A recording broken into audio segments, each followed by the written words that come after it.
The hood wouldn't close. Claire pressed it down again, harder this time, feeling the metal shudder under her palm. Cars rushed past on the shoulder, wind tugging at her coat, at the folder clutched against her side. She looked at the clock on the dashboard. 8 minutes. The engine had died without warning. No smoke, no drama, just silence. She tried the ignition again. A thin clicking sound answered her. Nothing more. For a second she stood there, hand still on the hood, as if keeping it open might explain something. Her throat tightened, not from fear of the car, but from what waited 15 miles ahead. A man's voice came from behind her. "Don't force it. You'll bend the latch." She turned. He wasn't in a uniform. Just jeans, worn jacket. Calm eyes that didn't rush. He stepped closer to the engine like it had called him, not her. And for reasons she didn't understand yet, she moved aside. Claire's hands were already dirty.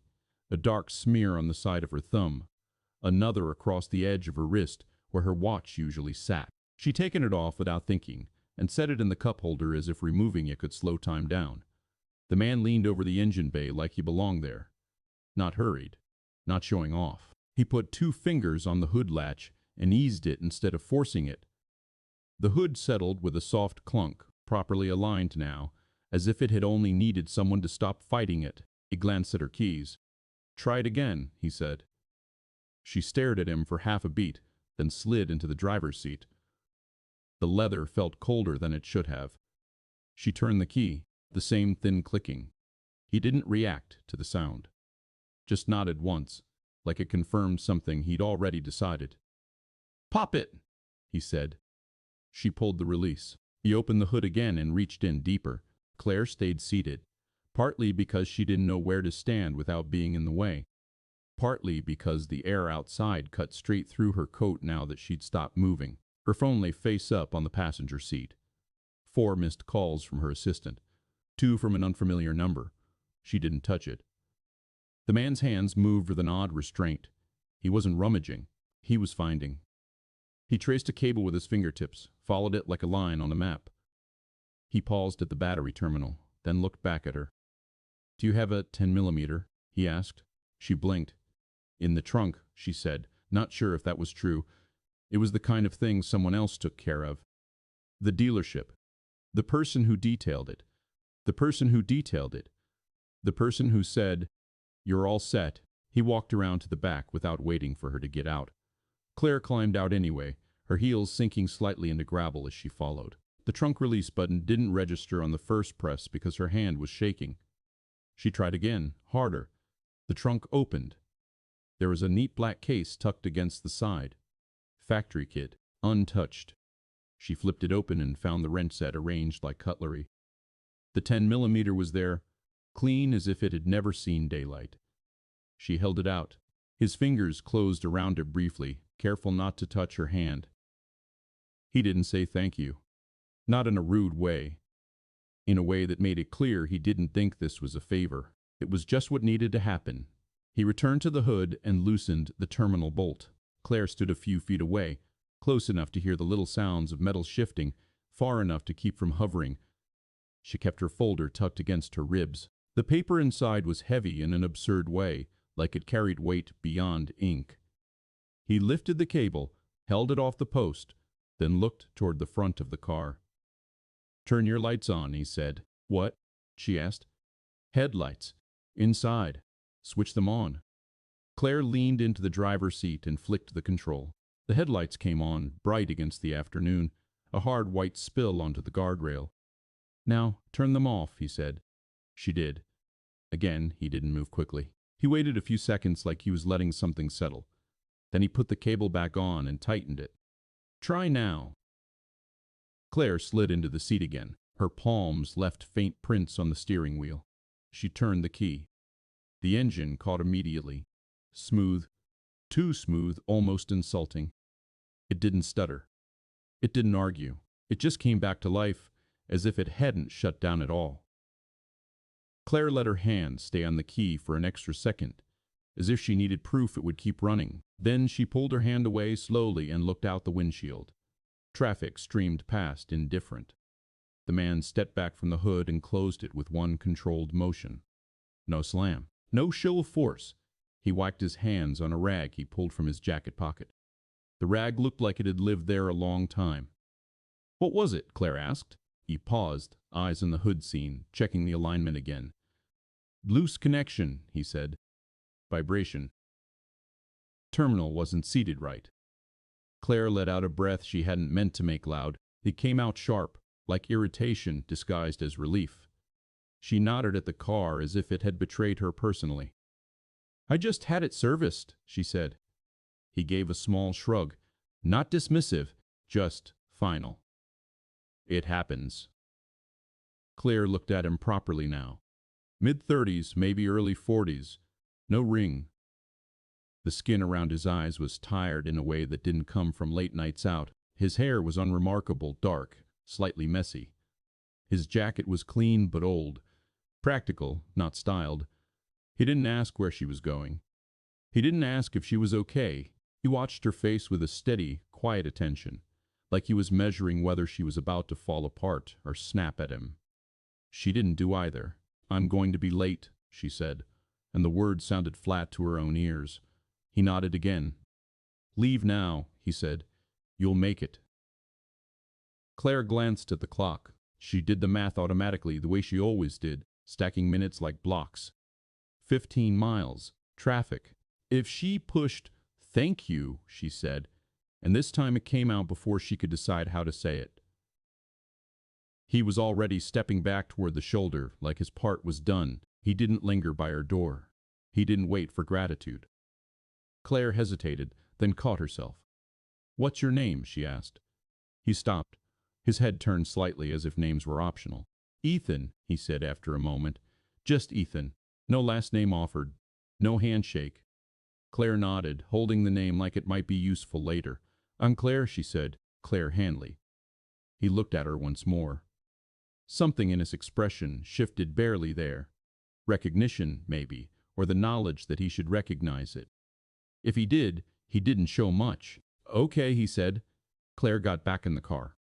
The engine idled steadily.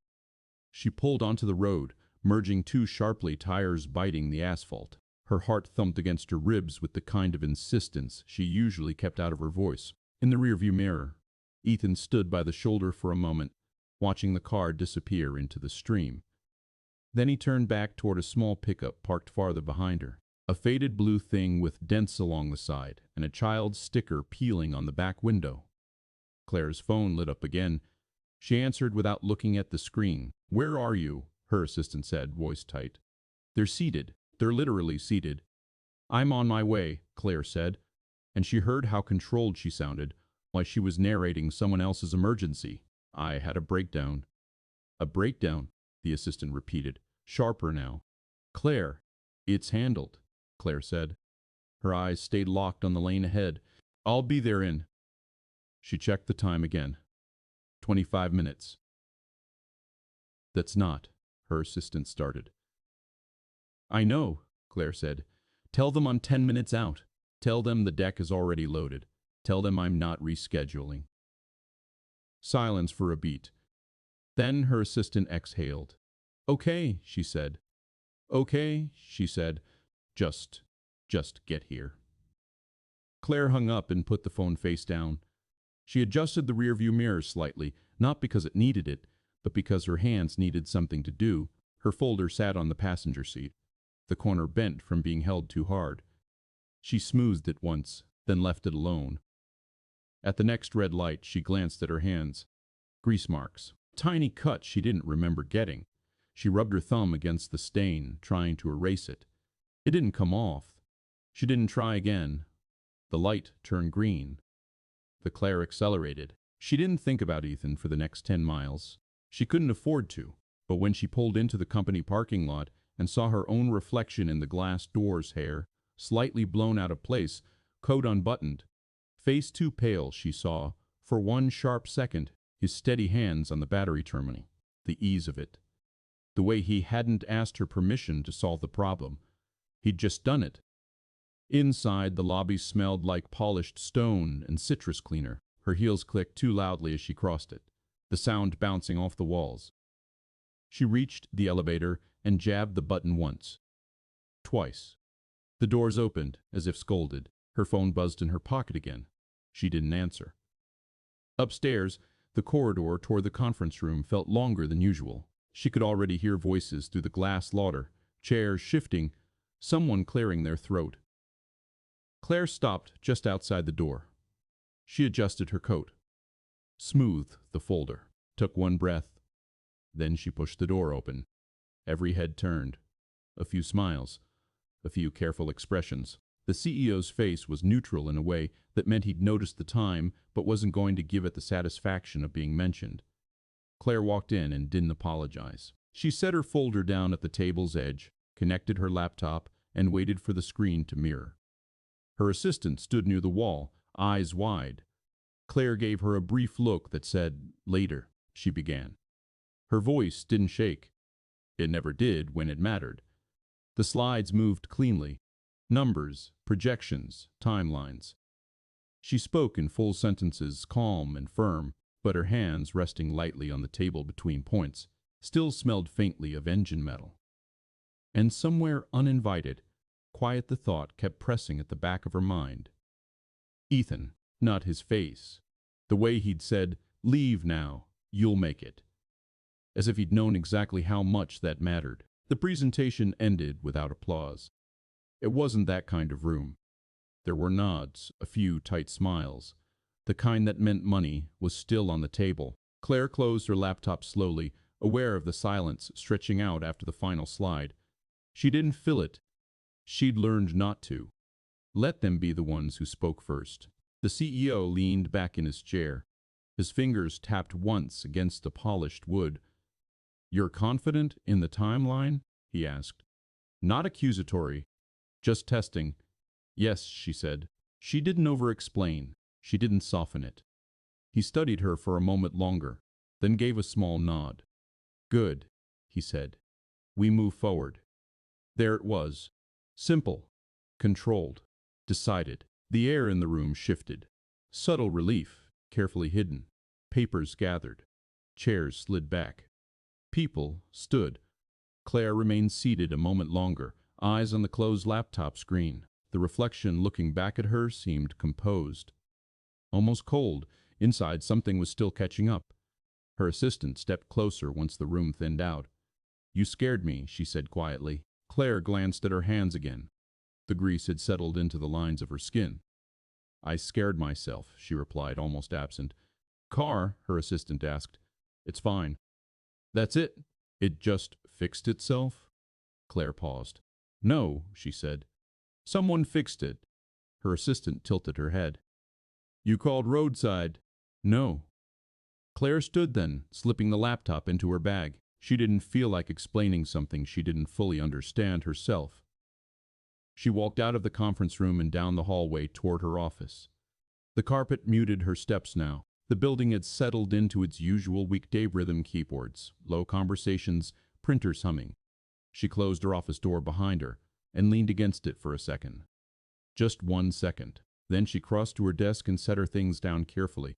Her gaze drifted toward the wide window overlooking the city. Traffic moved below in orderly lines. Nothing like the messy shoulder where she'd stood an hour earlier. Her phone buzzed again. A number she didn't recognize. She stared at it, considered letting it go. Then she answered. "Claire Hanley." "Simon's for half a beat." Yes. "Hi. This is Mark from Westbridge Motors. You brought in your BMW last week?" Her jaw tightened slightly. "Yes. We're just following up on your service experience, making sure everything's running smoothly." She let the quiet stretch longer than was comfortable. "It wasn't," she said finally. "Oh," Mark replied, tone shifting into scripted concern. "I'm sorry to hear that. What seems to be the issue?" "The battery terminal wasn't secured properly," she said. "It stalled this morning." There was a shuffle of papers on the other end. "That's unusual," Mark said. "Yes," Claire replied evenly. "It is." He began offering apologies. Complimentary inspections. Vouchers. Claire let him finish. "It's already handled," she said. "But you should check whoever signed off on it." She ended the call before he could promise anything else. For a moment she stood there holding the phone, staring at nothing. Someone else had signed off. Someone else had assumed it was fine. Ethan hadn't. She moved to her desk and sat down. Her computer screen glowed with unread emails. Decisions waiting. Follow-ups. Numbers. Instead, she opened her browser. She hesitated, then typed, Ethan. It was ridiculous. She didn't even know his last name. She closed the tab. A quiet knock came at her door. Come in. The CEO stepped inside without waiting for an invitation. He closed the door behind him. You cut it close today, he said. Yes. He studied her again, the way he had in the conference room. But you didn't rush, he added. I appreciate that. Claire nodded once. There was a delay, she said. It won't happen again. He waved that off slightly. Delays happen. Panic doesn't. You don't panic. She didn't respond to that. He stepped closer to her desk. The board liked a proposal, he said. Especially the innovation angle. Bringing someone in from outside the usual circle. Claire felt something shift in her chest at that. It's necessary, she said. We're repeating ourselves. We have engineers, he replied. We have good engineers, she corrected gently. We don't have risk. He raised an eyebrow. Risk is expensive. So is stagnation. Silence settled between them. He didn't disagree. You have someone in mind? He asked. Claire opened her mouth, then closed it. She hadn't, not before this morning. But now, an image surfaced uninvited. A worn jacket. Steady hands. The way he had traced the cable, like he understood the entire system without needing to ask. I might, she said slowly. The CEO watched her carefully. Someone with credentials? He pressed. I don't know yet. That's not how we hire. I know. He waited. Claire met his gaze evenly. But that's how we find something new. He didn't smile, but something close to respect flickered there. Bring me something solid, he said. Not instinct. He left her office without another word. The door clicked shut. Claire sat back in her chair and exhaled through her nose. Not instinct. She turned her chair slightly toward the window again. What did she actually know? He understood the engine in seconds. He didn't fumble. He didn't brag. He hadn't recognized her name. Or if he had, he didn't care. She stood abruptly. This was absurd. She had a company to run, contracts to close, teams depending on her. She wasn't going to chase down a stranger because he tightened a bolt correctly. And yet, her mind kept returning to the small details. The rag in his pocket. Not new. Used. The pickup truck behind her BMW. Old model. Maintained. The child's sticker on the back window. Faded around the edges. She walked back to her desk and opened her laptop again. This time she searched local mechanic shops within 15 miles of where her car had stalled. Independent ones. Not dealerships. A list appeared. Names she'd never noticed before. She didn't know why she was doing this. Maybe to prove something to herself. Maybe to confirm he was ordinary. Maybe to let it go. Her phone buzzed again. A text from her assistant. Board wants revised numbers by Friday. Claire typed back. I know. She closed the search tab. This was distraction. She gathered her things, planning to head back out for the afternoon site visit she'd nearly forgotten. As she stepped into the hallway, she caught her reflection in a glass panel again. Still composed. Still in control. But something had shifted under the surface. Not dramatic. Just unsettled. On the drive home that evening, the BMW ran perfectly. No hesitation. No warning lights. She found herself listening to the engine more than usual.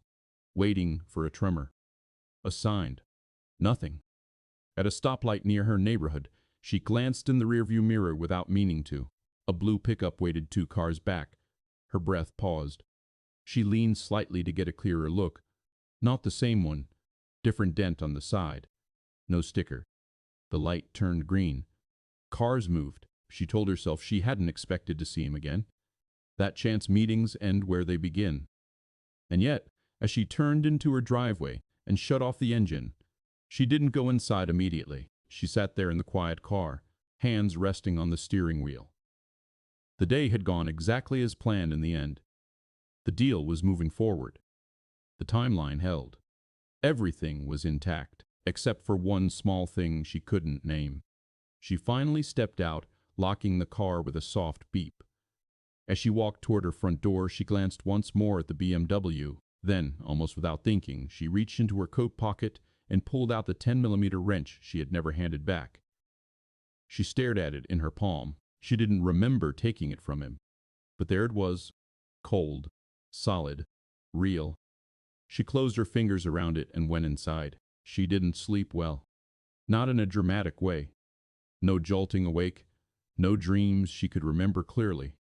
Just a thin layer of rest that never settled. She woke before her alarm and lay still, staring at the ceiling while the house stayed quiet around her. The wrench sat on her nightstand. She had placed it there without thinking, emptying her coat pockets before bed. Now it looked misplaced against the clean surface. Too practical, too small to have taken up this much space in her mind. Claire turned her head away from it. By 8:30, she was in her office again. The week had folded back into its usual shape: meetings, revised forecasts, calls with suppliers who spoke in careful optimism. She moved through it all with precision. At 11, she canceled lunch. At 11:10, she opened her browser again. This time, she searched differently. Not a name, a location. The stretch of highway where her car had stalled. She zoomed out slowly, scanning the surrounding streets. There were 3 independent garages within a reasonable radius. One was permanently closed. Another had no website, just a phone number and grainy photos attached to a listing. The third had a small page plain, almost unfinished. Ridge Auto Repair. No slogans, no promises about being the best in town, just hours. A phone number. A single image of the storefront. She stared at the photo. The building was narrow, brick faded at the corners, a roll-up door half open, a blue pickup parked out front. She leaned closer to the screen. It could have been any pickup. The image was too small to see details. Her assistant knocked once before stepping in. "Finance wants confirmation on the revised capital allocation," she said. Claire closed the browser tab without minimizing it first.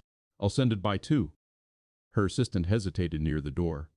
"Everything okay?" Claire's eyes lifted. Yes. It came too quickly.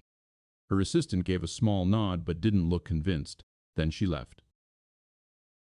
Claire waited until the door clicked shut before reopening the tab. Ridge Auto Repair. She checked the hours, open until 6. It was 11:30. She stared at the screen for a long moment. Then she shut her laptop and stood. The drive took longer than she expected, not because of traffic, but because she took the wrong turn twice. She told herself she wasn't used to this side of town. When she finally pulled up, she parked across the street instead of directly in front. The building looked smaller in person. The roll-up door was open 3 feet, letting in a stripe of afternoon light. She could hear the faint hum of something mechanical inside. Not loud, not chaotic. Controlled. She stayed in the car for a full minute. This was absurd. She had no reason to be here. Then she picked up the wrench from the passenger seat. She had brought it with her without admitting why and stepped out. The air smelled faintly of oil and sun-warmed asphalt. She crossed the street carefully, heels clicking against uneven pavement. The sound felt too sharp in the quiet. Inside, the shop was cleaner than she expected. Not polished, just organized, tools arranged along the wall. A workbench cleared except for a small open engine component laid out like something under study. Ethan stood with his back to her, sleeves pushed up, hands inside the open hood of a sedan. He didn't turn immediately. "I'm not due for inspection until next month," he said calmly, as if continuing a conversation already in progress. Claire stopped just inside the doorway. "I'm not here for inspection," she said. There was a pause. Then he straightened and turned. Recognition came slowly to his face. Not surprise, just alignment. "Your car's still running?" he asked. "Yes." He nodded once, as if that closed the matter. She held up the wrench slightly. "You left this," she said. His eyes moved to it. He wiped his hands on the same rag from before, then stepped closer. "I didn't leave it," he said. Claire glanced down at the wrench. You didn't? No. A faint line formed between her brows. I found it in my pocket, she said. He studied her expression for a second longer than necessary. Then you must have picked it up, he said. There was no edge to it. No accusation. Just fact. She felt something small and uncomfortable settle under her ribs. She extended the wrench toward him. He took it this time, fingers brushing hers briefly. His hands were warm. Thanks, he said. Silence followed. The shop felt smaller now that neither of them was moving. Claire glanced around again, taking in the space properly. The concrete floor bore stains that told stories she couldn't read. The small desk near the wall held a laptop holder model. A stack of paper invoices weighed down by a socket set. You work alone? She asked. Mostly. Mostly. Most daughters here after school sometimes. The words landed simply. Claire nodded. She hadn't imagined the sticker. How old? She asked, before she could decide if it was appropriate. 7. He didn't elaborate. Claire shifted her weight. I didn't catch your last name, she said. He hesitated just slightly. Cole. Ethan Cole. She repeated it silently, testing the weight of it. I looked for you, she said, before she could stop herself. That made him still. Why? He asked. It wasn't suspicious, just direct. Claire exhaled slowly. Because you solved something in under 3 minutes that a certified technician missed. He leaned back slightly against the car behind him, folding his arms loosely. It was a loose terminal, he said. Yes, she replied. It was. Silence again. The hum from the sedan filled the space between them. You're not just a mechanic, she said. It wasn't flattery. It was observation. His jaw tightened almost imperceptibly. I am a mechanic, he said evenly. That's not what I meant. I know. She watched him carefully. You recognized the system immediately, she continued. You didn't test randomly. You traced it. He didn't respond. You done more than routine repairs, she said. He looked at her for a long moment, then glanced toward the open garage door, as if measuring how far this conversation might travel. Why does it matter? He asked. Claire held his gaze. Because I'm about to lead a development program that can't afford routine thinking. The words felt different spoken here, less polished, more exposed. He didn't ask which company. He didn't ask what program. I'm not looking for work, he said. She felt that more than she expected. I didn't say you were, she replied. He waited. Claire's heartbeat had shifted. Slower now? Heavier. I run product innovation at Hanley Automotive, she said. The name hung there. This time recognition was clear in his face. He didn't react dramatically. Just a subtle narrowing of his eyes. Calculation. I know, he said quietly. Of course he did. And? He asked. And I think you walked away from something, she said. His expression didn't change. That's not your business, he replied. No anger, just boundary. Claire nodded once. You're right, she said. She should have left it there. Instead, I'm not here to drag you back into anything you don't want, she continued. I'm here because I can't ignore what I saw. He studied her again, more carefully this time. What did you see? He asked. Claire swallowed. Someone who understands systems, she said, not just parts. The words hung in the quiet shop air. Ethan looked down briefly at his hands, at the faint lines of grease embedded in his skin, then back at her. You're making assumptions, he said. Maybe, she replied. A truck passed outside, its sound filling the brief silence. He straightened slightly. I left that world for a reason, he said, not defensive. Final. Claire felt the conversation shifting, tightening. I'm not asking you to come back to what it was, she said carefully. I'm asking if you'd consider building something different. He didn't answer. His eyes moved toward the small desk near the wall, toward a framed photo she hadn't noticed before, a woman holding a little girl, smiling at the camera. The frame was slightly tilted. He walked over and adjusted it absently, straightening it. Claire didn't speak. When he turned back to her, something in his posture had changed. not softer, just heavier. I'm not interested in prestige, he said, or recognition. I didn't think you were. I don't travel. Okay. I don't work 70-hour weeks. She nodded. And I don't compromise time with my daughter. There it was, not a condition, a line drawn long ago. Claire held his gaze steadily. I'm not asking you to, she said. He watched her closely, searching for something. For insincerity, maybe. For pressure. He didn't find either. Why me? He asked again, quieter now. Claire considered the answer carefully. Because you didn't hesitate, she said. He frowned slightly. On the road, she continued. You didn't stand there analyzing whether you should help. You saw the problem and fixed it. That's basic decency. It's rare, she replied. Silence again. This one felt different. Not resistant, measured. Ethan looked toward the open garage door once more, then back at her. I don't promise anything, he said. I'm not asking for a promise. What are you asking for? Claire hesitated. Then, a conversation, she said. He studied her for a long moment, then gave a small nod.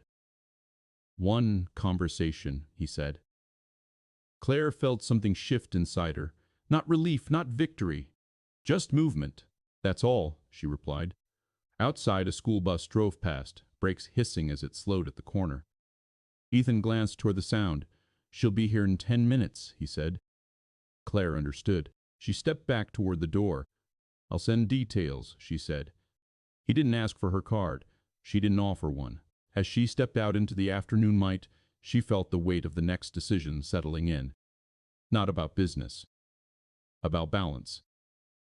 Inside the shop, Ethan stood still for a moment after she left. Then he looked down at his hands again. And didn't move. The school bus doors folded open with a tired hiss. Claire had made it halfway down the block before she slowed. She hadn't meant to stay. She told herself she was just adjusting her coat, checking her phone. But her steps lost direction. The bus stopped directly in front of the shop.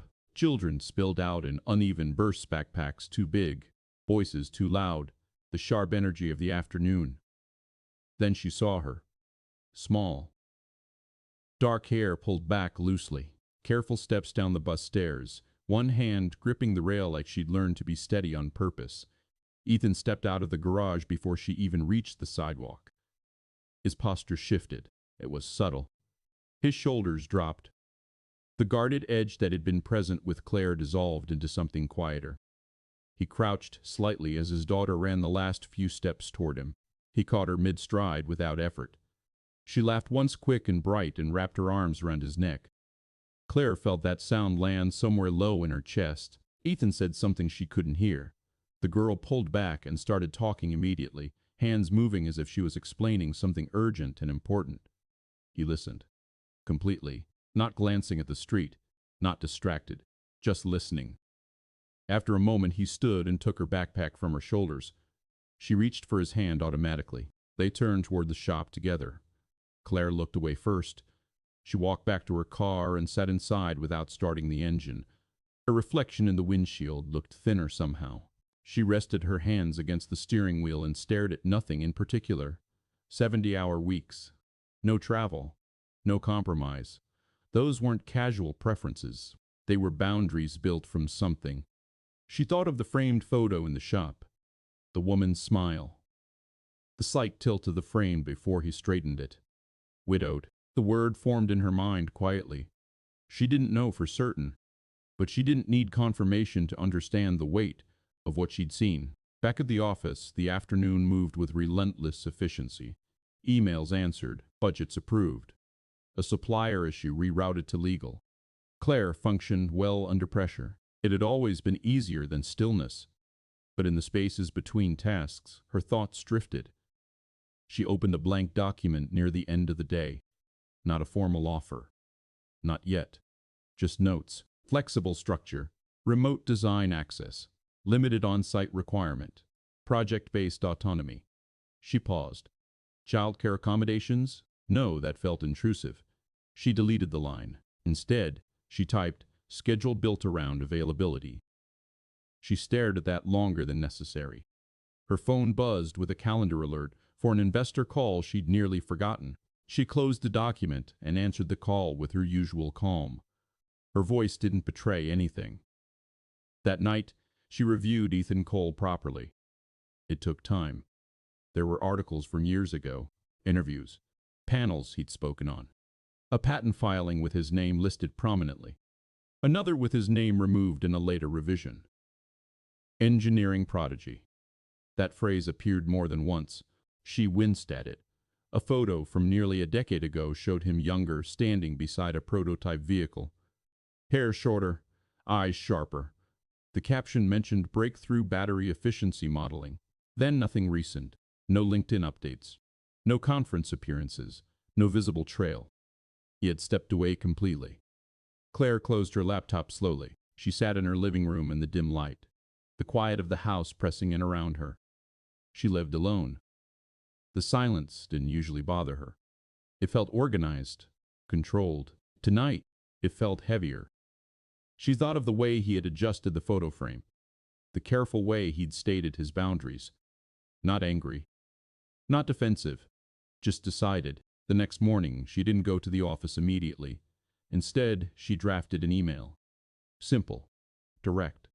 Subject: conversation. Ethan, thank you for agreeing to talk. I'm not offering you a return to what you left. I'm offering you the chance to shape something new on your terms. No travel, no unnecessary exposure. Project-based structure. If you're willing, I'd like to show you what we're building. Claire, she read it twice. Renewed two sentences that sounded too persuasive. Left it restrained. She hesitated before hitting send. Then she did. The reply didn't come that day. She didn't expect it to. The second day passed the same way. Meetings, strategy sessions, a minor internal disagreement she resolved without raising her voice. But she checked her phone more than usual. On the third day, late afternoon, her inbox refreshed. One new message, from Ethan Cole. She didn't open it immediately. Instead, she finished the sentence she was typing, saved the document, closed two other tabs. Then she opened it. I'll listen. That was all. No greeting, no signature. Her lips pressed together involuntarily.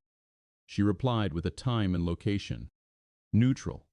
Public. A quiet conference space in a co-working building not directly tied to her company. He confirmed with a single word. Tomorrow. That night, she reviewed the project again. Not the glossy version, the real one. The prototype model, still in early stages. The structural risks. The battery inefficiencies that hadn't been solved internally.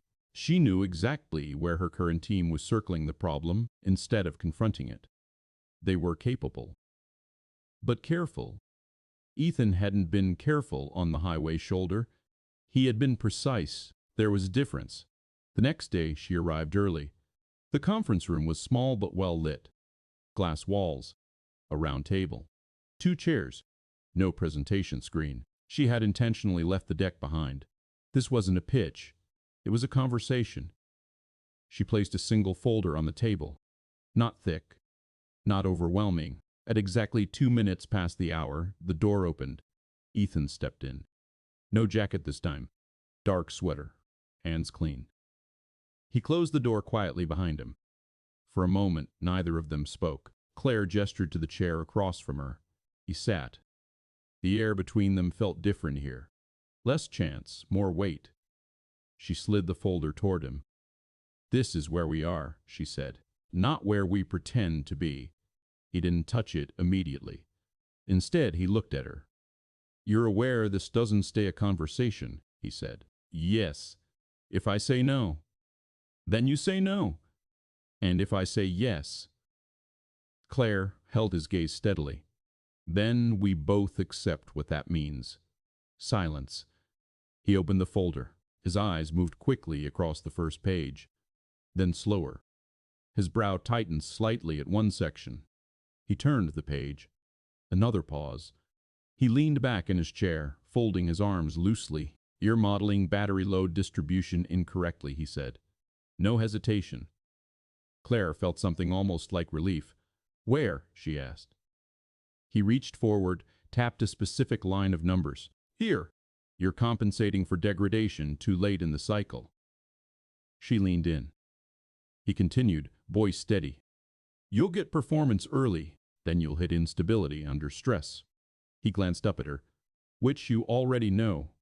She didn't deny it. Yes, she said. Why hasn't it been corrected? Because correcting it means restructuring the entire platform, she replied, which means delay. He nodded once.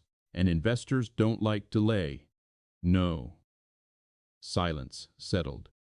He looked down at the folder again, then back at her. You're asking for risk, he said. Yes. And patience. Yes. He exhaled slowly through his nose. My daughter finishes school at 3:15, he said. Claire didn't interrupt. I pick her up every day, he continued. I make dinner. I'm home. Yes. I won't trade that. I'm not asking you to. He studied her carefully. You'll get resistance internally, he said. I already have it. And externally, I expect it. Silence again. Then, I don't want my name on it, he said. Claire blinked once. Not publicly, he clarified. Not in the early stages. She considered that. Why? He held her gaze evenly. I don't need to be visible, he said. It wasn't modesty. It was protection. Claire nodded slowly. That's fine, she said. He searched her expression for any sign of compromise disguised as agreement. He didn't find it. Finally, he closed the folder. I'll consult, he said. Not enthusiasm, not commitment beyond that word, but not refusal. Claire felt the shift in her chest again, solid this time.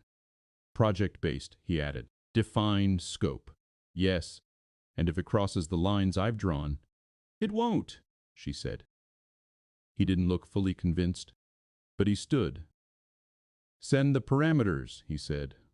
She stood as well. I will. For a moment, they faced each other in the small glass room. Not strangers anymore. Not allies yet. Something in between. He reached for the door handle, then paused. You were calm on the highway, he said without turning. Claire blinked. I was late, she replied. Yes, he said. Then he opened the door and left. She remained standing in the quiet room for several seconds after he was gone. Her reflection stared back at her from the glass wall. Still composed, but not untouched. She gathered the folder and walked out into the corridor. The next phase had begun, not loudly, not publicly, but decisively, and she felt, for the first time in a long while, that the risk might be worth the cost. The first file he sent back had no greeting, just corrections. Claire opened it late at night, shoes still on, laptop balanced on her knees. The house was quiet except for the low hum of the refrigerator down the hall. He hadn't rewritten the entire model. He'd adjusted pressure points. 3 equations. 1 structural assumption. A margin threshold her team had treated as fixed. His comments were short. This fails under sustained incline. Thermal variance underestimated. You're solving for efficiency. You need to solve for resilience. She read that last line twice. Resilience. It wasn't a flashy word. It didn't promise anything dramatic. It implied survival. She leaned back against the couch slowly. He was right. She knew he was right even before she ran the simulation again. When she did, the instability appeared exactly where he'd marked it. Not catastrophic, but real. The next morning, she called an internal meeting with her senior engineers. No mention of Ethan. She presented the revised projections calmly. We're adjusting the load distribution model, she said. One of the engineers frowned slightly. Based on what? He asked. Based on what? He asked. Based on reality, she replied. There was a small silence after that. They didn't argue, not openly. But she felt the shift in the room, the subtle tension of pride being nudged aside. After the meeting, she returned to her office and sent Ethan a single message. You were right. His reply came 20 minutes later. I know. She almost smiled. They met twice a week after that. Never at the main headquarters. Always somewhere neutral. sometimes the same co-working room, once at a quiet cafe early in the morning before it filled. He never stayed longer than necessary. He arrived on time, left on time. He asked direct questions. Why are you avoiding structural redesign? Because it delays launch. Then delay launch. It's not that simple. It is. You're choosing optics. She didn't argue. She absorbed it. There was no ego in his tone. No attempt to undermine her. Just clarity. And that clarity unsettled her team. She could see it in the emails. Why are we pivoting again? Has the strategy changed? Is this coming from the board? She answered carefully. Strategy is evolving. Which was true. It was evolving towards something stronger. One afternoon, she drove to the shop instead of scheduling a meeting. She didn't call ahead. The garage door was open. The same sedan from before sat lifted halfway. Tires removed. Ethan was underneath it. Voice muffled. Give me a second, he called out without looking. She waited near the workbench, hands tucked into her coat pockets. The shop smelled familiar now. Oil. Metal. Cleaning rags. A small pink backpack rested on the chair near the desk. She glanced toward the back of the space. A narrow doorway led into what looked like a small office area. She could hear a faint humming from inside. A child's voice, singing quietly to herself. Ethan rolled out from under the car and stood in one smooth motion. He wiped his hands, then saw her. You didn't schedule, he said. I know. He studied her expression for a moment. What's wrong?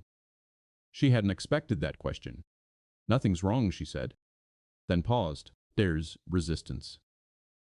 He nodded once, unsurprised. From your team. Yes. They're comfortable. Yes. They walked toward the sink and rinsed his hands.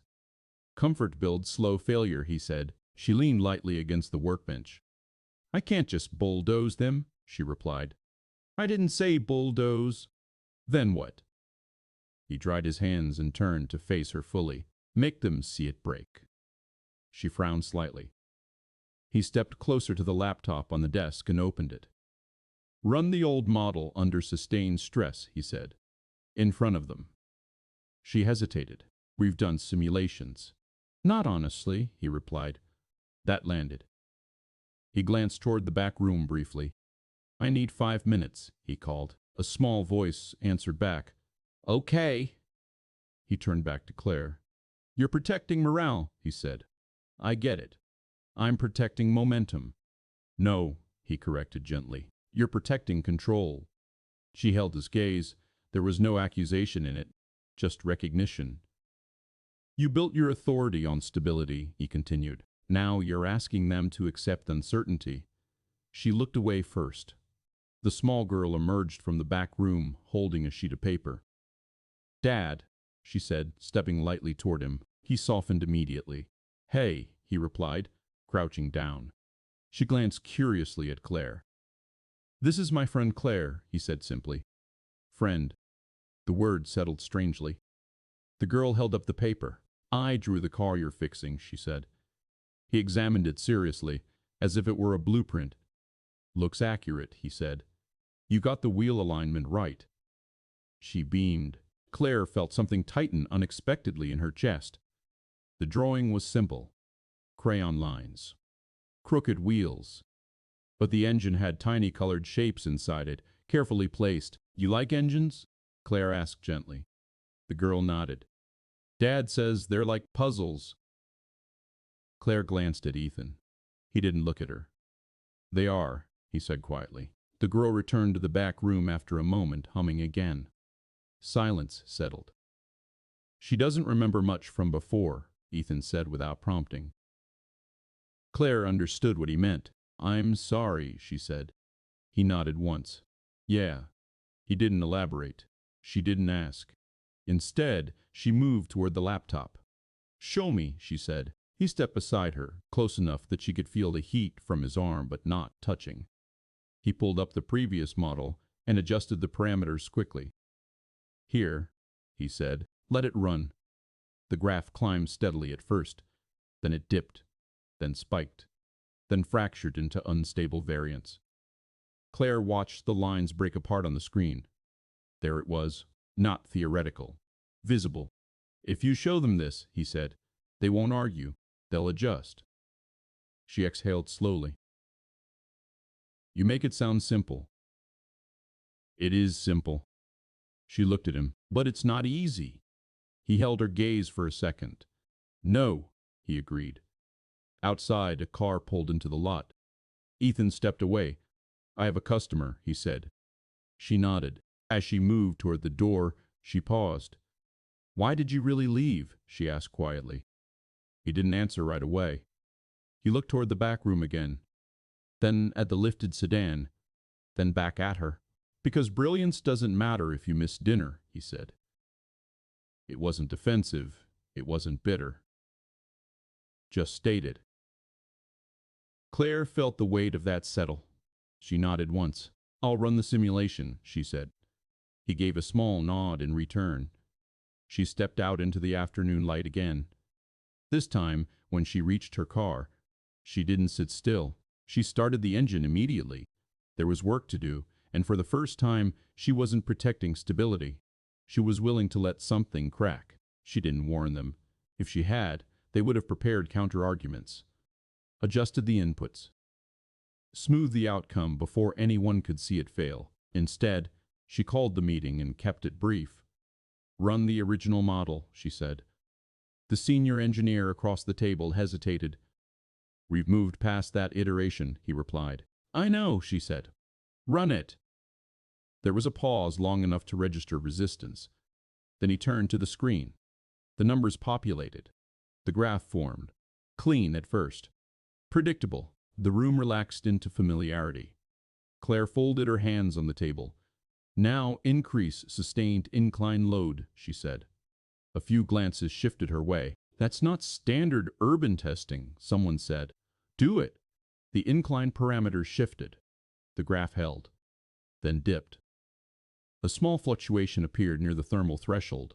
One of the engineers leaned forward slightly. "That's within tolerance," he said.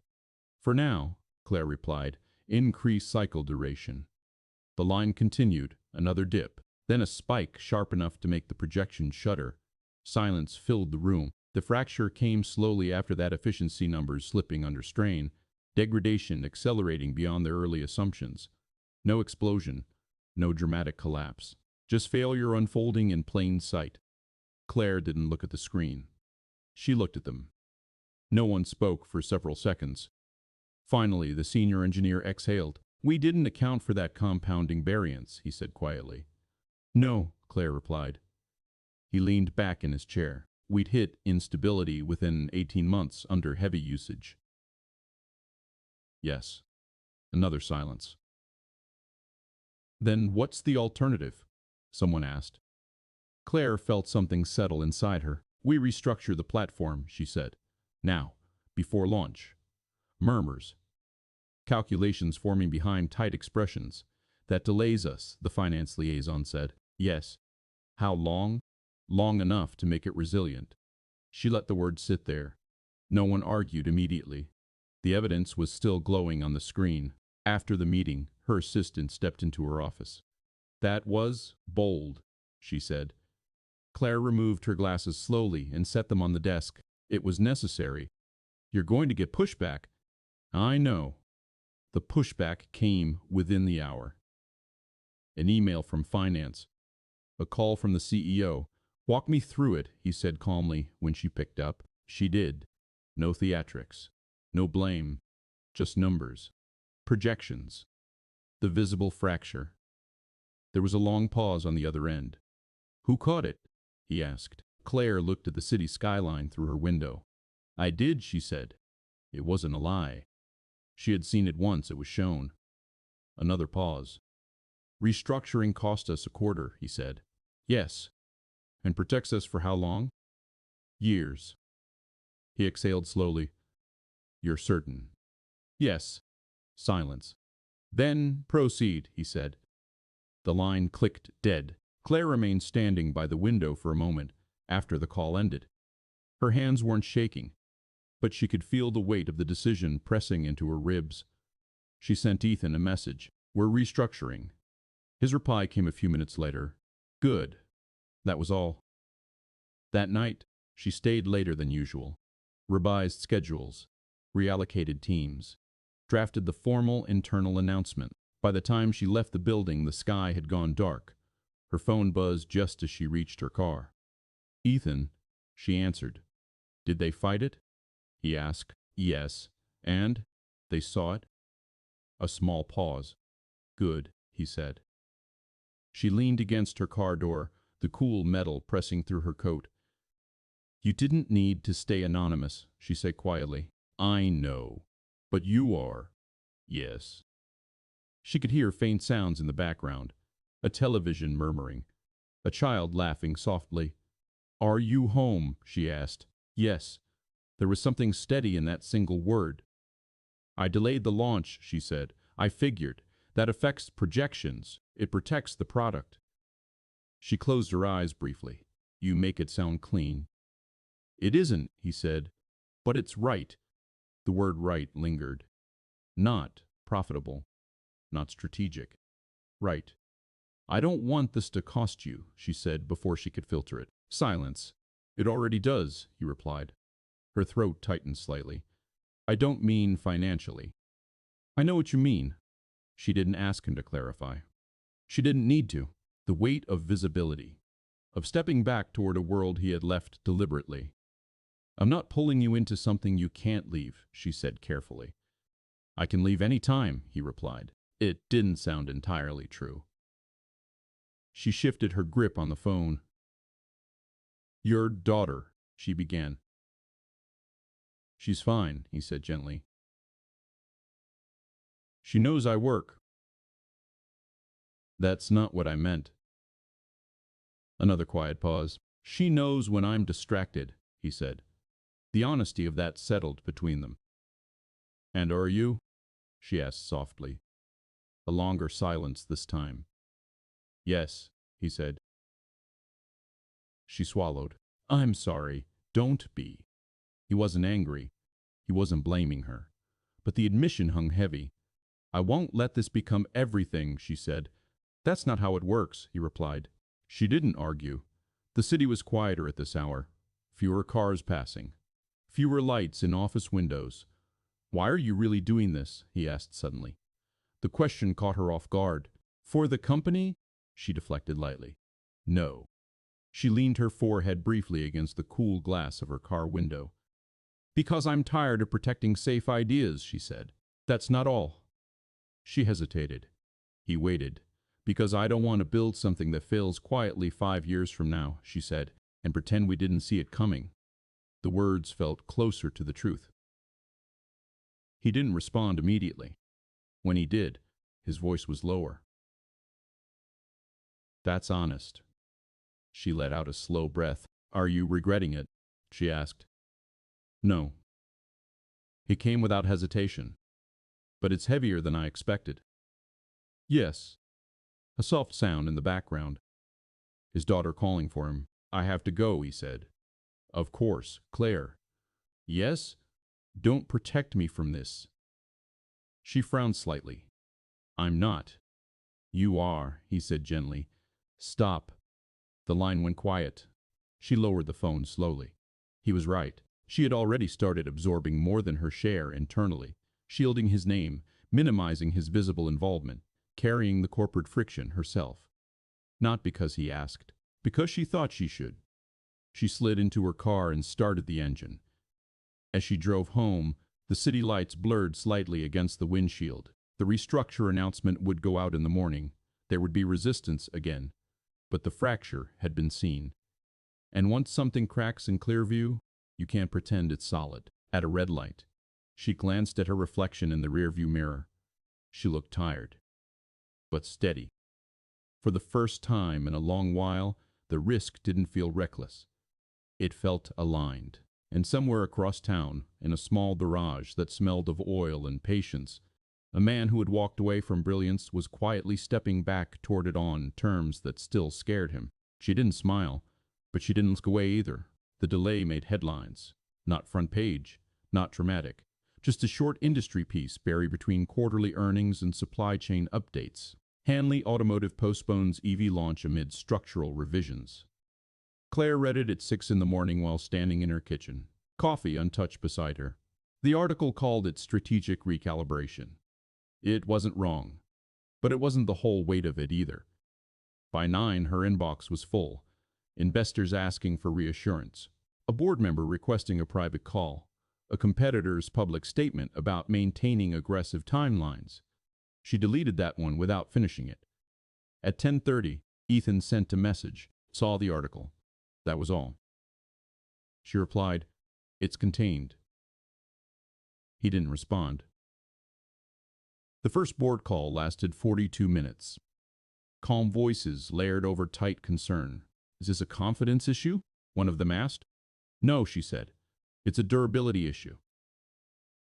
"And you're certain this won't repeat?" "Yes."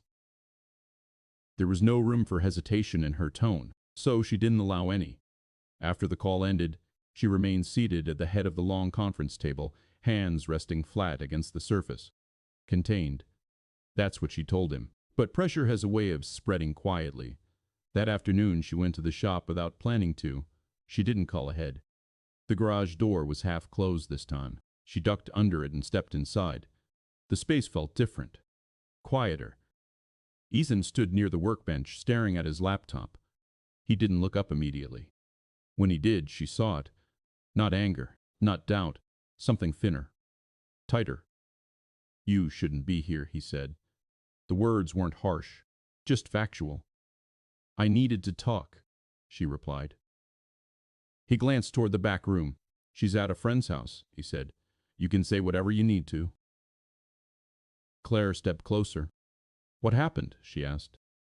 He didn't answer at first. Instead, he turned the laptop slightly toward her.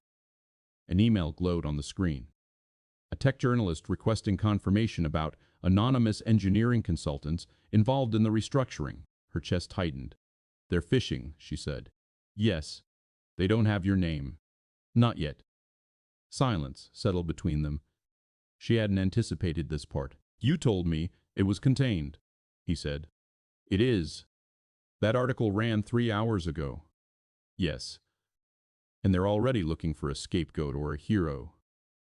She didn't flinch. "They won't get either." He let out a quiet breath through his nose. "My daughter's teacher asked me about it this morning." The words landed heavier than anything else. Claire blinked. "What?" She saw the article. "She knows I used to work in development. She asked if I was involved." Claire felt heat rise behind her ribs. "What did you say?" "That I fix transmissions now." The restraint in his voice was controlled, but she could feel the tension underneath it. "I'm sorry," she said.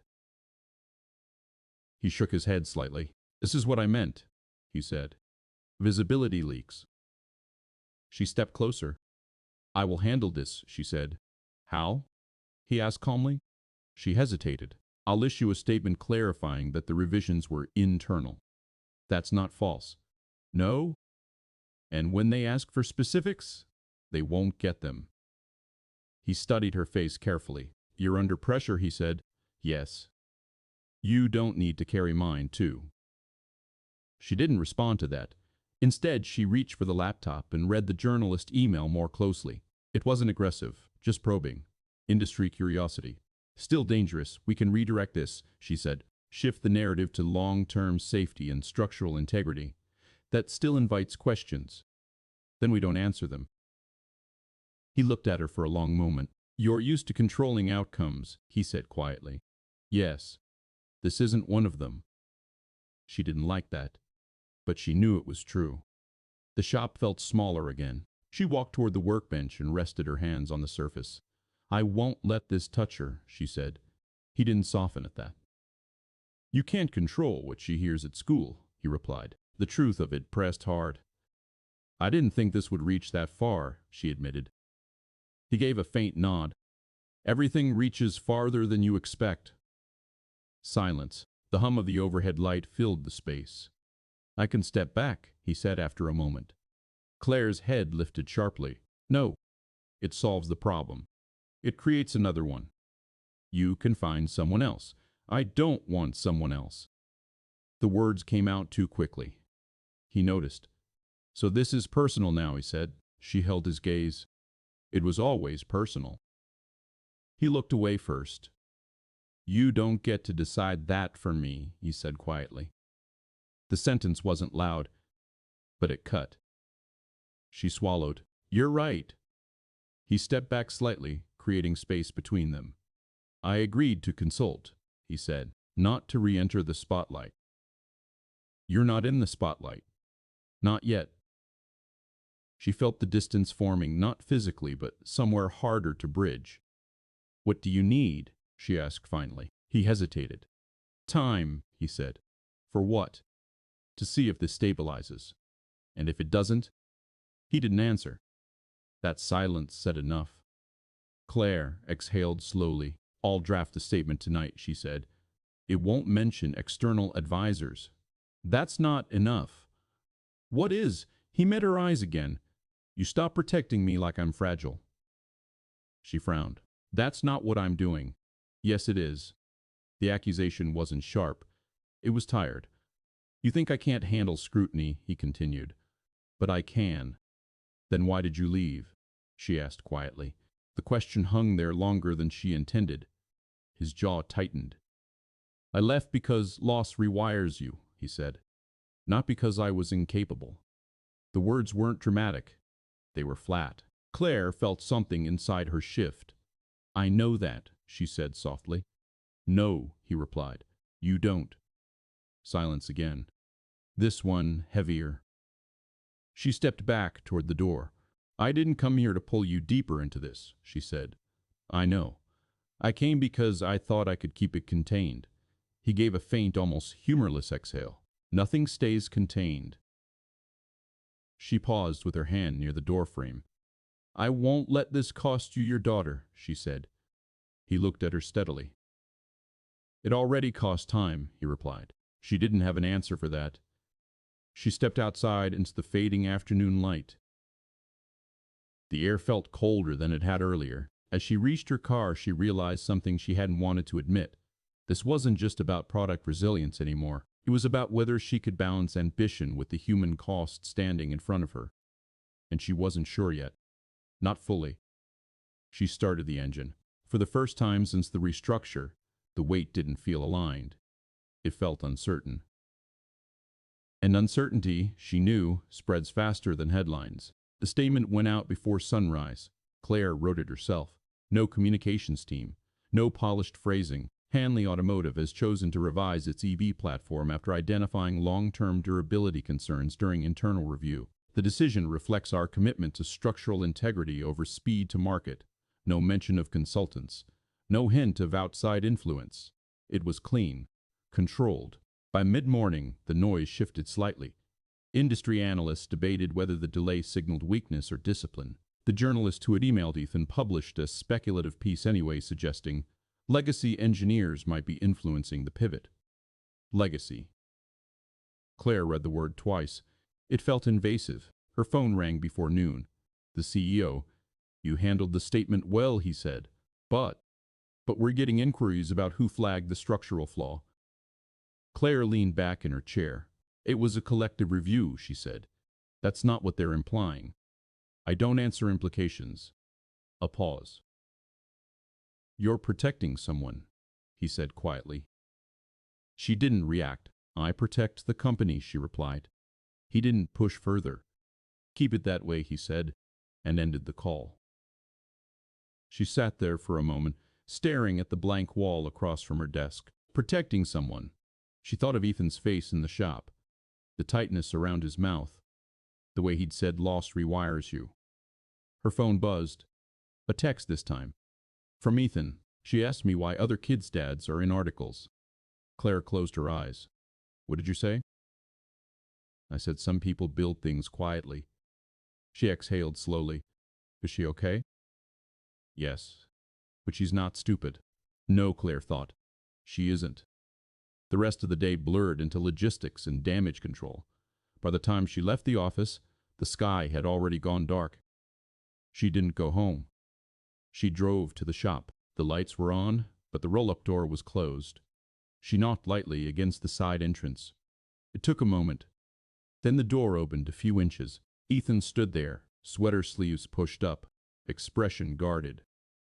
"I didn't call," she said. "I know." He stepped aside without another word. Inside, the space felt warmer than usual. The small office in the back glowed with lamplight. A child's laugh drifted faintly from a cartoon playing somewhere out of sight. "She's in the office," he said quietly. Claire nodded. "I read the piece," he added. "I know. You didn't mention me." "I said I wouldn't." He watched her carefully. "That won't stop them," he said. "No," she admitted. "It won't." Silence. He walked toward the workbench and leaned against it. "What happens if they connect it?" he asked. "They won't," she said automatically. He raised an eyebrow. She corrected herself. "If they do, I'll handle it." "How?" She hesitated. "I'll take responsibility." He let out a short breath. "You already are." The words lingered. "I'm not ashamed of the work," he said. "That's not the issue." "I know." "The issue is exposure." Claire stepped closer. "You don't trust me to manage it." "That's not true." "It is." He looked tired now. Not frustrated. Just worn. "You're used to fighting publicly," he said. "I'm not." She swallowed. "I don't want you fighting at all." "That's not realistic." Another quiet stretch. From the back office, his daughter's voice called out, "Dad?" "I'm here," he answered immediately. The reflex in his voice cut through everything else. He glanced toward the doorway, then back at Claire. "This is what I mean," he said softly. She followed his gaze. The small office doorway framed a glimpse of pink sneakers and the edge of a drawing taped to the wall. "You think I don't understand that?" she asked. "I think you understand it intellectually." That stung. She didn't argue. Instead, she stepped toward the back room. Ethan caught her wrist gently. "She doesn't need more adults asking questions," he said. "I'm not here to ask." He studied her face for a long second. Then he let go. Claire stepped into the office slowly. The room was small, a second-hand couch against one wall. A narrow desk with school books stacked neatly. The little girl sat cross-legged on the floor, crayons spread around her. She looked up. "Hi," Claire said softly. The girl tilted her head. "Are you the car friend?" she asked.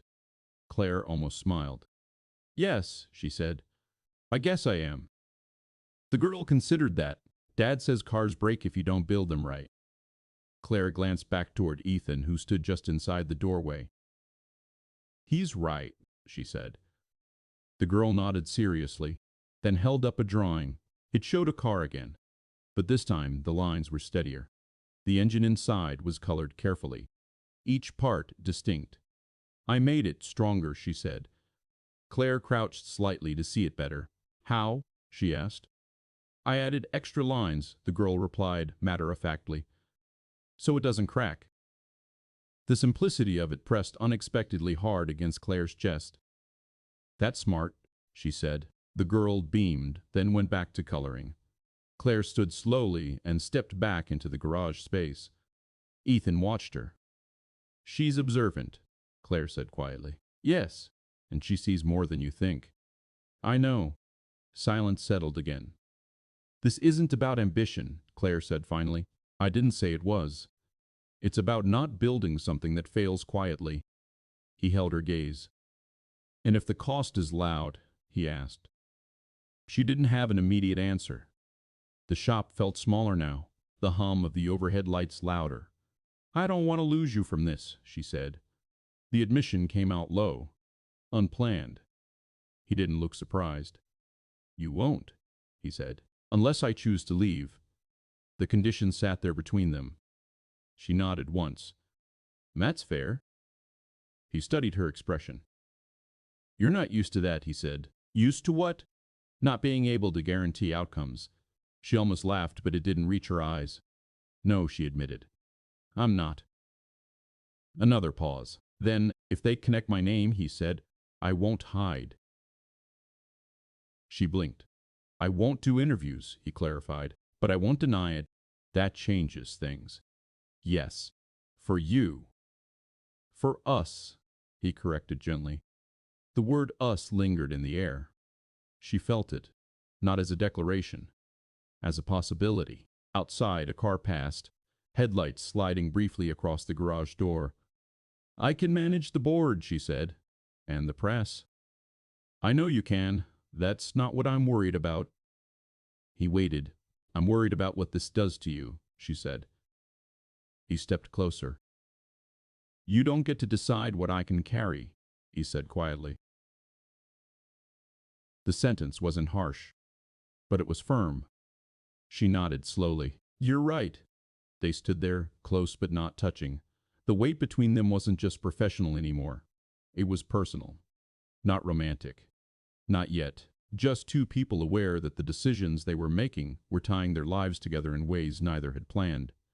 From the office, the girl's laughter rose again. Ethan's shoulders eased slightly at the sound. I'm not leaving, he said. Not a promise. A choice.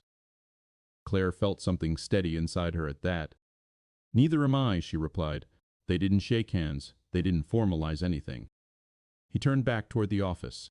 She moved toward the door. As she stepped outside into the cold night air, she realized something had shifted. The risk wasn't just structural anymore. It was shared. And sharing risk changes its shape. She didn't feel lighter, but she felt less alone carrying it. For now, that was enough. The leak came on a Tuesday. Not from a journalist. From inside. Claire knew the moment she saw the forwarded email. A mid-level engineer had sent preliminary design files, older versions, unstable models to a former colleague now working at a competitor. It wasn't sabotage exactly. It was carelessness.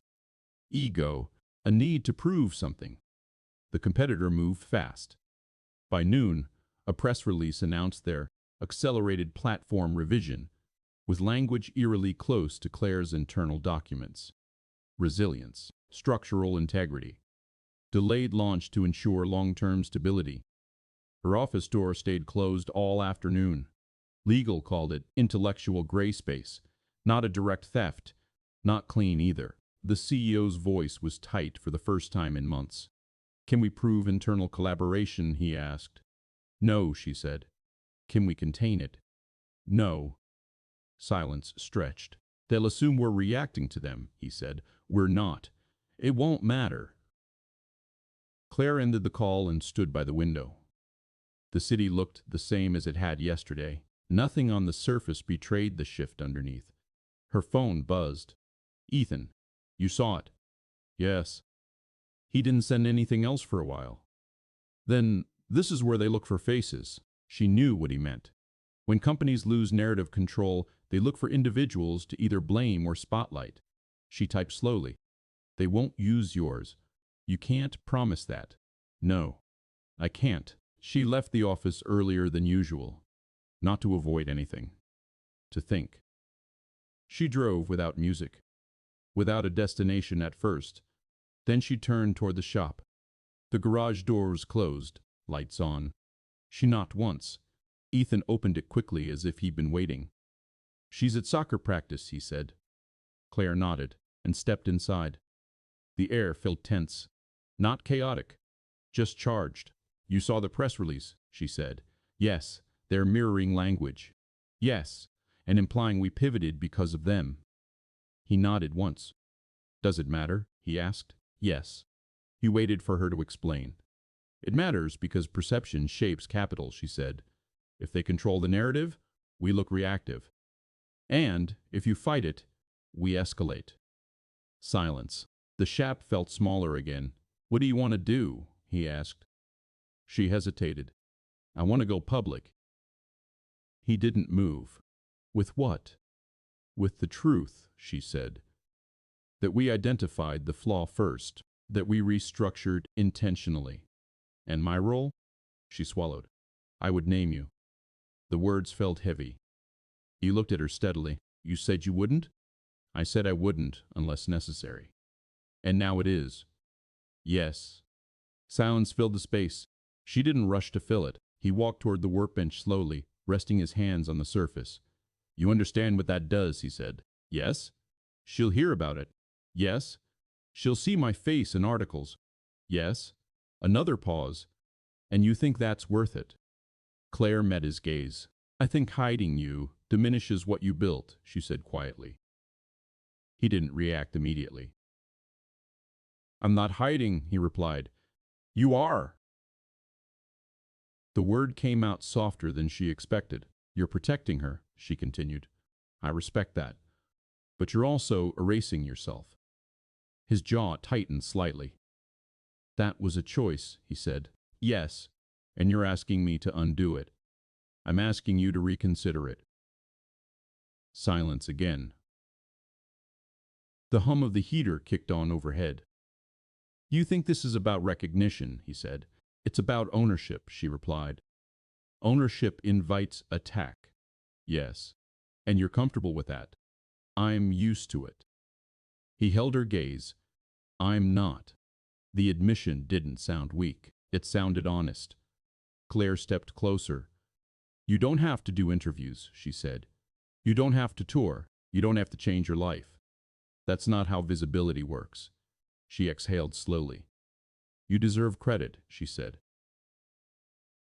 He shook his head faintly. Credit isn't what I'm after. What are you after? He hesitated. Building something that doesn't fail, he said. She nodded. Then let it stand on the strength of the work, he continued, not the story. The sentence landed cleanly. She felt it. Outside, wind rattled faintly against the metal door. If we stay silent, she said, they control the narrative. And if we speak, he replied, we invite more noise. She looked down briefly at the concrete floor. Then back at him. I won't force this, she said. He studied her carefully. You could, he said. Yes, she admitted. She could attach his name to internal documentation, frame him as lead consultant, build a public story around the prodigy who returned. It would protect the company. It would draw attention. It would elevate them both. But it would cost him control. I won't, she repeated. Silence. Longer this time. Then, what if we release the data, he said. She frowned slightly. Not a name, he clarified. Not a face. The model. The fracture. The correction. Her mind began turning immediately. Open technical transparency. Risky. Uncommon. Competitors will study it, she said. They already are. True. And investors? They'll see discipline. She felt something align slowly inside her. It shifts focus from people to process, she murmured. Yes. It invites scrutiny. Yes. But it proves intent. He nodded once. Claire felt the weight of the decision, pressing again. Not easy, not safe, but honest. You're sure? She asked quietly. He met her eyes. Yes. She held his gaze for a long moment, then nodded. Okay. They stood there in the small garage, the decision settling between them. No handshake. No dramatic relief. Just agreement. I'll draft it tonight, she said. He exhaled slowly. She'll ask questions, he added. Answer them, she replied. He almost smiled at that. You're not afraid, he observed. I am, she said. He looked at her more closely. But I'm more afraid of building something hollow. The words hung there. He nodded. Good. She moved toward the door. Claire. She paused. If this goes wrong, it won't. You can't promise that. She met his gaze steadily. No, she said. I can't. For the first time since the leak, the uncertainty didn't feel like collapse. It felt like choice. She stepped outside into the night air. The wind was sharper now. But she didn't flinch. This wasn't about winning headlines anymore. It was about standing behind the work without hiding the cost. And for the first time since that morning on the highway shoulder, she felt the same quiet steadiness she had seen in him. Not flashy, not loud, just certain enough to move forward. She didn't sleep. Not because of panic, not because she was spiraling through worst-case outcomes, because she was rewriting one paragraph over and over again. By 2 in the morning, her living room lights were the only ones on in the building across the street. The city outside had gone thin and quiet. The draft sat open on her laptop. Not a press release, a technical disclosure. Hanley Automotive is releasing its revised battery load model and structural durability analysis following internal stress testing. We believe long-term resilience outweighs accelerated launch timelines. No blame, no mention of competitors, no names. She scrolled down to the fracture graphs, the original model under sustained incline, the instability curve, the revised platform overlay. Clean, transparent, uncomfortable. She stared at the section where a quote could go. From leadership, from engineering, from someone. She deleted the placeholder entirely. Let the data speak. At 4:30, she sent it to legal. At 5:15, she sent it to the CEO. At 6, she drove to the office before the sun fully came up. By 8:30, the disclosure was live. No dramatic headline, just a link on the company site and a quiet distribution to industry analysts. The first responses came mid-morning. Curiosity, respect, confusion. One analyst wrote publicly, unusual transparency from a legacy automaker. Legacy again. Claire didn't react to the word this time. At 11, the competitor released a brief statement emphasizing their proprietary innovations. No mention of Hanley. No attack. No escalation. The narrative didn't explode. It shifted. Engineers on forums began dissecting the published model. Some praised the correction. Others critiqued minor assumptions. But they were discussing the work, not the rumor, not the leak. Her office felt lighter by afternoon. Not safe, just steady. Her phone buzzed. Ethan. She stepped into the hallway before answering. It's out, she said. I saw. Silence for a moment. She hasn't heard anything at school yet, he added. Claire exhaled slowly. Good. They're arguing about the math online, he said. A faint edge of something almost like amusement touched his voice. That's better, she replied. Yes. She leaned against the cool wall of the corridor. I didn't include a quote, she said. I noticed. Was that a mistake? No. The single word carried more weight than praise would have. Another pause. You chose the work, he said. Yes. Thank you. The words landed deeper than she expected. She closed her eyes briefly. I almost didn't, she admitted. I know. You would have stepped back. Yes. And I didn't want that. Silence again. But this one wasn't tense. It felt grounded. We're not finished, she said. No. Restructuring still costs us a quarter. Yes. But the platform holds. Yes. The repetition wasn't empty. It was confirmation.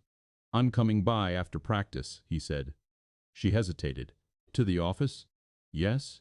Why? I want to see the revised thermal model in real time. A small, unguarded smile crossed her face. You could have asked me to send it. I know. The line went quiet. She didn't rush to fill it. Claire. Yes, you didn't protect me. It wasn't accusation. It was acknowledgement. She felt that settle in her chest.